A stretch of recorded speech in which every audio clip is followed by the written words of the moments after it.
Nous sommes le 19 mai 2020 et si vous regardez cette vidéo, c'est que vous êtes déjà admis à l'IPAG Business School ou sur notre liste complémentaire. Et donc, félicitations. En raison de la crise du coronavirus, cette année 2020 aura été très particulière. Nous n'avons pu vous sélectionner qu'à travers vos résultats sur Parcoursup, puisque le concours Sésame cette année n'a pas pu organiser d'écrit et que nous n'avons pas eu le plaisir de vous recevoir et de vous sélectionner aussi à travers des oraux. Désormais, nous avons fait notre choix, nous vous avons retenu, vous, futurs IPAGiennes ou IPAGiens, et c'est à vous maintenant que la décision appartient. Comment éclairer ce choix en quelques minutes? Au risque de vous surprendre, nous n'allons pas vous dire nous avons retenu, donc vous êtes les meilleurs, nous sommes les meilleurs, regardez nos classements, nous sommes numéro 1, parce que tout le monde évidemment est numéro 1, et donc venez chez nous. C'est pas la philosophie de l'IPAG. Évidemment, nous aurions pu vous dire, regardez par exemple le classement de Shanghai. C'est un des éléments les plus discriminants, les plus sélectifs pour les établissements d'enseignement supérieur dans le monde. Et l'IPAG est l'une des 3 écoles supérieures de commerce françaises à y être classée pour la recherche, par exemple. C'est un critère autrement, je pense, plus solide et plus robuste que tous les classements ou toutes les accréditations de la Terre. Mais finalement, c'est pas, je crois, le message le plus important.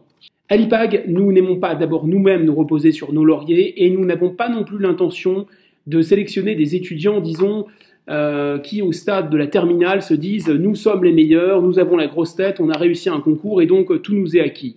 C'est pas du tout la philosophie de la maison. L'objectif de cette petite vidéo d'ailleurs, c'est de vous faire sentir un peu quel est notre état d'esprit et de vérifier pour vous que cet état d'esprit c'est aussi le vôtre, vous le partagez. C'est notre intérêt finalement commun que l'IPAG et ses futurs IPAGiens se reconnaissent en quelque sorte. Nous ne recherchons donc pas des étudiants qui pensent être les meilleurs, mais des étudiants qui sont prêts à se donner les moyens de devenir les meilleurs. Et évidemment, c'est très différent. Dans la vie, ce qui compte, c'est pas le point de départ, peut-être pas même d'ailleurs le point d'arrivée. Ce qui compte, c'est se donner les moyens de ses ambitions, et évidemment, c'est l'intensité que l'on met à atteindre les objectifs qu'on s'est fixés. Un grand musicien a fait cette réponse, à mon avis, très éclairante.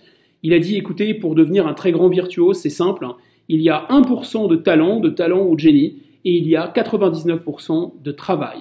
Voilà, si vous êtes prêt à bosser, alors l'IPAG est le bon choix pour vous. La seconde clé que je veux vous livrer, c'est pas de vous dire que l'IPAG est numérique, que l'IPAG vous propulse dans les entreprises avec des stages et des alternances, ou que l'IPAG est international. Toutes les écoles de commerce, heureusement, sont numériques, sont internationales, et vous propose évidemment d'être en contact direct, en prise directe avec les entreprises. Non, je pense que ce qui est important que vous compreniez, c'est qu'à l'IPAG, le cursus est conçu comme une expérience, c'est quasiment conçu comme une aventure. Alors à l'IPAG, vous allez bien évidemment croiser des profs, vous allez croiser aussi des écrivains, vous allez croiser des artistes, vous allez croiser des sportifs de très haut niveau, vous allez croiser, ce qui est très important, vos camarades au cours de ces années, et pas seulement dans votre promotion, dans les autres promotions, vous allez croiser des étudiants qui sont venus du monde entier. Autrement dit, vous allez vous constituer un réseau.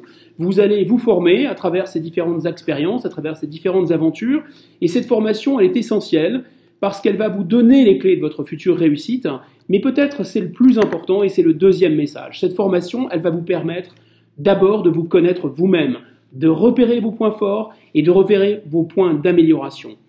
4 siècles avant Jésus-Christ, les Grecs, les philosophes grecs qui avaient déjà tout compris, nous avaient transmis ce message. Il date du 4e siècle avant notre ère.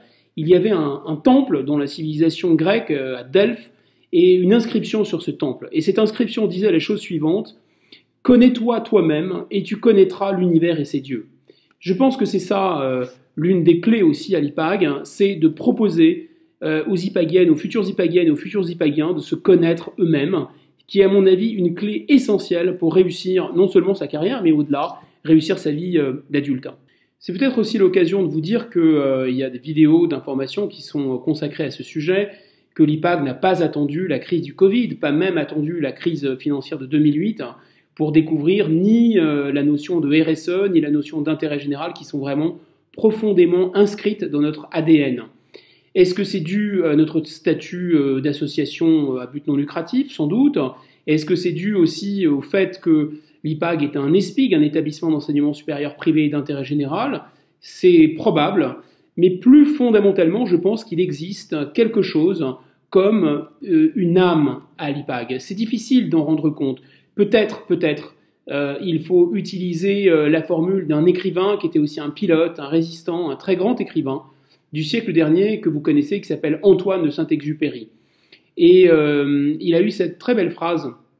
Il a dit « L'essentiel est invisible avec les yeux.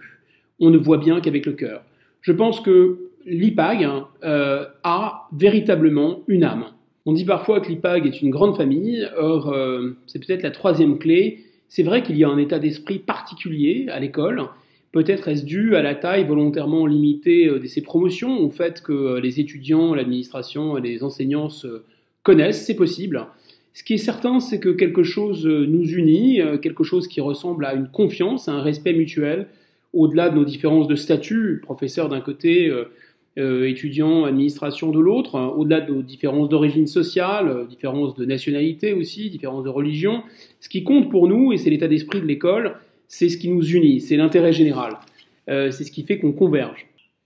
En résumé, si vous êtes prêt à bosser, à donner le meilleur de vous-même, si vous avez envie d'une expérience académique qui vous permette de tester vos limites et de les repousser, et si vous vous reconnaissez dans cet état d'esprit de cohésion, de solidarité et de fraternité, alors l'IPAG vous ouvre, j'allais dire ses bras, en tout cas ses portes et son amphithéâtre où je serai ravi de vous retrouver pour les réunions de rentrée. D'ici là, faites le bon choix, passez un très bel été, bon courage à tous et à bientôt.